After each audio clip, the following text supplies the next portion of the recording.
At a time when we read about sports card breaker scams way more than we'd like, in today's video I prepared a list of 7 things you need to make sure your breaker's doing before you buy into their breaks. But first, here's an intro.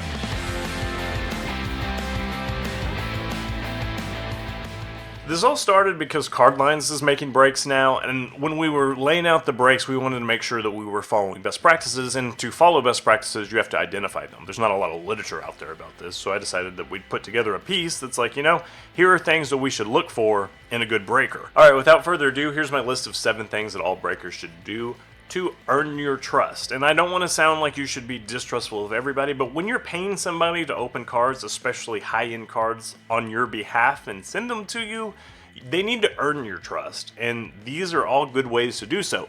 The number one thing is just keeping both hands on screen. Anytime you watch a video that's like a break gone bad, when somebody was up to some foul play, they take their hands off the screen for one reason or another. If you keep both hands on screen while you're opening the cards, you can always show them that you're doing this correctly, and you're not doing any sleight of hand trickery if both hands are on screen. Piggybacking off that, you want to make sure they're using at least 2 cameras. You want the front camera on the cards, it's going to show you what's being pulled, but you want like an environmental camera. It's on the breaker, it's showing what he's got going on kind of behind the scenes, so again, there's not any trickery or any sleight of hand potential when everything is being recorded. Usually it's that second camera that catches somebody up to no good when that does happen. Make sure to show an empty box. And this is not something that's going to be intentionally foul play, but it's something that occasionally packs get stuck. If you have a box of 24 packs, you turn it over and shake them out, there might be 1 or 2 left and you could lose count. So just make sure that they show the empty box and say, these are all the cards. There's no box toppers, there's no extras in there. I've left packs in a box before and then felt real dumb afterwards. So I was like, oh, we got packs in here. So make sure the breaker's following best practices and showing you who got everything out of the box. Make sure they communicate well with others too. For one, it makes the breaks more entertaining if you can say, hey, any collectors of Pirates players in here, and something going with the breaker and or the room.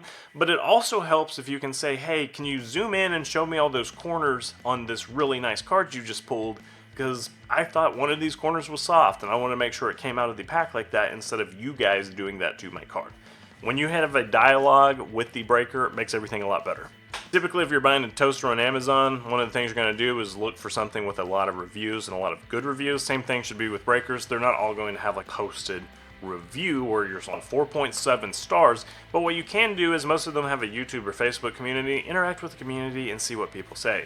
Read internet reviews of these people. Some of the bigger ones have their own profile that highlights anything suspicious that has happened in the past. So there are a few that are probably not worth trusting. Backyard Breaks has had a lot of hiccups along the way, and by hiccups I mean like criminal activity. Make sure that they're professional. You don't want somebody in their pajamas eating a hot dog, ripping cards. You want somebody who's doing it in a controlled environment. Gloves are a nice addition, but not necessary, but make sure they at least are taking good care of the cards and have penny sleeves or top loaders on hand. The Cardlines breaks do a good job of going from, oh, here's a nice hit, into a penny sleeve, into a top loader, into the sorting stack, making sure that everything is taken good care of. That's what you want in a break.